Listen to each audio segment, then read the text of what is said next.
Bonjour, bienvenue sur Suno Canard. Voici un Kakuro que j'ai créé il y a quelques temps. Et en fait, j'en ai pas créé beaucoup des Kakuro, c'était le premier que je créais. J'ai dû en créer 2 ou 3 à tout casser. Et je vais vous montrer comment on peut le résoudre. Bon, d'abord, la règle du Kakuro, c'est que dans chaque case, on doit mettre un chiffre entre 1 et 9.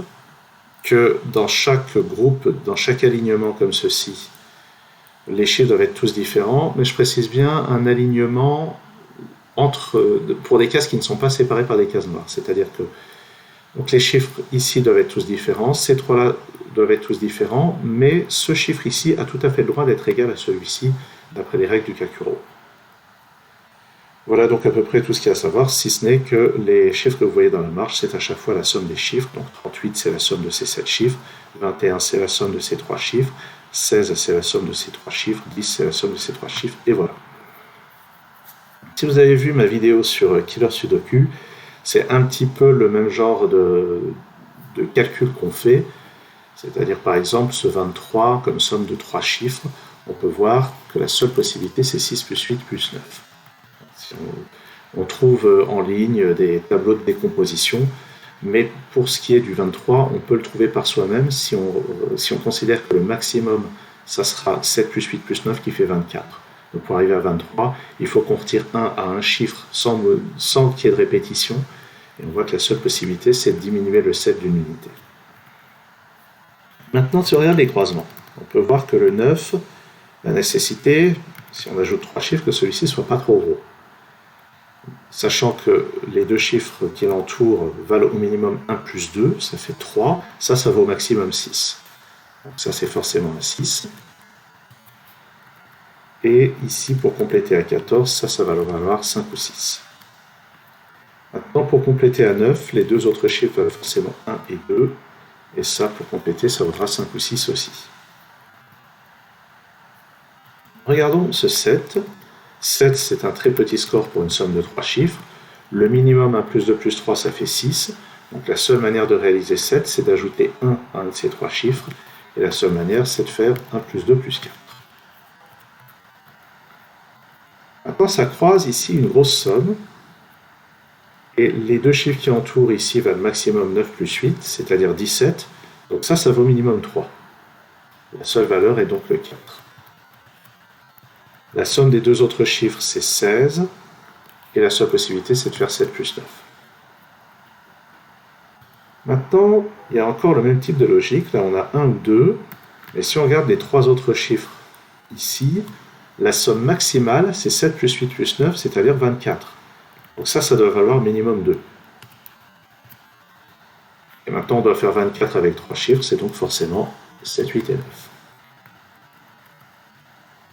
Ici, on a deux gros chiffres, et la somme des 4 chiffres ici vaut 18.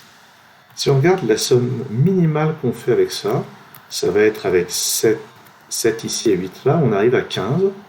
Donc si on regarde l'option minimale, c'est 7, 8, ici 2, ici 1, et on arrive à 18. Donc ici, l'option minimale réalise le bon total. Ça veut dire que si on augmente un des chiffres, on va dépasser. Donc on est forcément dans cette situation. Et ça impose d'avoir le 9 ici. Ça ne peut plus être ni 8 ni 9, donc c'est un 7. Ça, c'est un 9. Ce 9 me donne ici le 8. Ici, le 9. Ça, c'est un 5. Et on a bien avancé. Ça plus ça doit faire 7. Ça plus ça doit faire 14. Il reste quand même un certain nombre d'options. Sauf qu'en fait, pas tant que ça. Parce que ça doit faire 14. Les seules possibilités pour faire 14 sont 6 plus 8 et 5 plus 9. Et ça plus ça doit faire 7. Donc, parmi les chiffres qui sont disponibles, ça c'est forcément 5 ou 6. Et pour arriver à 7, ça vaut 1 ou 2. Pour arriver à 14, ça vaut 8 ou 9. Je dis 8, pas 0. Donc ici, il y a deux scénarios et on peut voir que ce chiffre, c'est 7 de moins que celui-ci. Qu'est-ce qu'on peut voir d'autre? Il y a plusieurs choses que je remarque. D'abord, ce 11, comme somme de 4 chiffres, Il n'y a pas de 36 possibilités, puisque si on prend les 4 chiffres minimum, 1, 2, 3, 4, leur somme vaut 10. Pour arriver à 11, la seule possibilité, c'est d'ajouter un 1 à l'un d'entre eux, et sans répéter, ça va être forcément 1, 2, 3, 5. Maintenant, ce chiffre qui est là, il est dans un 21, qui est une grosse somme. Ça plus ça, ça vaut maximum 17, donc ça vaut minimum 4, donc c'est un 5. Ça plus ça doit faire 16, donc c'est 7 et 9. Mais ça, c'est à l'intérieur d'une somme 10. Les deux autres chiffres ont un minimum de 3, donc ça vaut maximum 7. Et pour compléter à 10, on va forcément mettre un 1 et un 2. Maintenant, regardons ce qui se passe là-dedans. Parce que là, j'ai deux petits chiffres. Et si on regarde la version maximale, je mets un 9 ici, un 3 là, un 2 ici, un 8 là. Et on remarque que ça fait 22. Ça veut dire qu'on a un seul degré de liberté. C'est-à-dire que tout le monde est maximal ou maximal moins 1. Donc lui, ça ne peut pas être un 1. Et lui, il est maximal ou maximal moins 1, donc c'est 7 ou 8. Et là-dedans, on peut remarquer que si je mettais un 8 ici, ça mettrait 7, et j'aurais perdu 2 degrés de liberté alors que j'en ai un seul. Donc en bas, c'est pas un 8, c'est forcément un 9. Ça, c'est donc 5, et ça, c'est donc 2, ce qui me permet de placer un 3 ici, un 1 là, un 2 ici, un 1 là, et ça y est, j'ai perdu mon degré de liberté.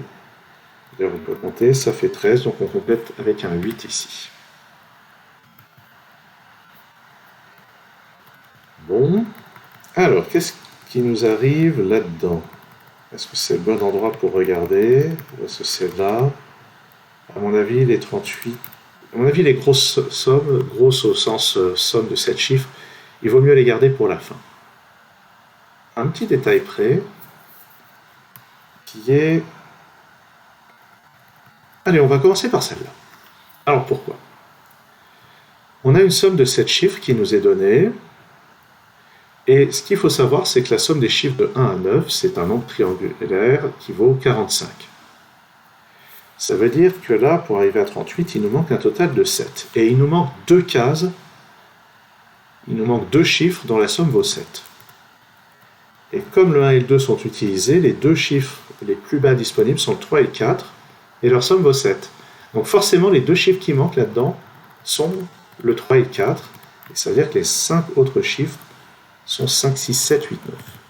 Ça commence à être un petit peu lourd d'avoir mis 5 candidats dans ces cases, mais c'est pour mieux illustrer mon propos. En fait, il n'y a pas besoin de tous les noter, on peut se concentrer sur ceux qui sont les plus importants. Par exemple, celui-ci ne peut valoir ni 7, ni 8, ni 9, donc celui-ci c'est 5 ou 6. Ça fait partie d'une somme qui vaut 9, donc ça ne peut pas valoir 9. Ça, puisqu'ici on a un minimum 1 plus 2, 3, ça vaut au maximum 6, donc on peut éliminer 7, 8, 9. Et on voit avec ça que le 5 et le 6 sont dans ces deux cases, donc on peut éliminer 5 et 6 des autres cases. Maintenant, la somme de ces deux chiffres vaut 3 ou 4. Si c'est 3, ça va être 1 plus 2. Si c'est 4, ça va être 1 plus 3. Ça plus ça fait 5. Mais ce chiffre ne vaut ni 1 ni 2. Donc les seules valeurs qu'on peut envisager sont 3 et 4. Et pour que la somme soit égale à 5, on va exclure le 3 de cette case. Ici, la somme vaut 9, donc ça vaut 1 ou 2, et ça sera un plus gros chiffre. Maintenant, sur cette dernière colonne, on peut faire le même raisonnement que celui que j'avais fait ici, sauf que la somme n'est pas la même. Ici, la somme étant 38, ce qui manquait avait un total de 7. Ici, on arrive à 37. Pour arriver à 45, ce qui manque a un total de 8. Donc, les deux chiffres qui manquent dans cette colonne sont deux chiffres dont la somme vaut 8. Sans utiliser le 1 et le 2, on voit que les deux chiffres manquants doivent être 3 et 5. Conclusion, ça ne peut pas être un 3, c'est un 4. Ça, c'est donc un 1, et j'exclus le 1 de cette position. Et puisque j'ai exclu 3 et 5 de cette colonne, les valeurs restantes sont 6, 7, 8 et 9. Donc on voit ici que ça ne peut être que 6 ou 7. Ici, il y a encore les 4 candidats. Allez, je les note. Et ici, a priori, il y a les 4 candidats. Sauf que là, je peux faire le même raisonnement que celui que j'avais fait ici. Pour voir que... je voulais dire ici, je peux faire le même raisonnement que celui que j'avais fait là. Pour dire que le plus gros chiffre que je peux mettre ici, c'est un 6.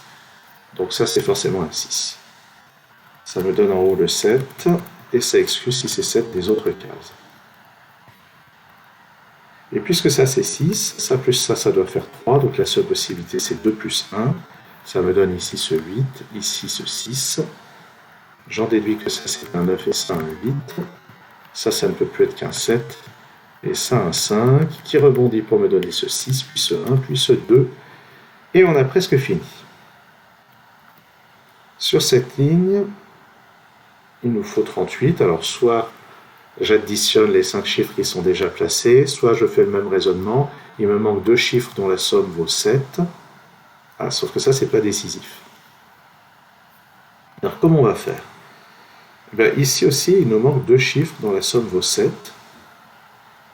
Ou non, allez, tant pis, je vais raisonner dans l'autre sens.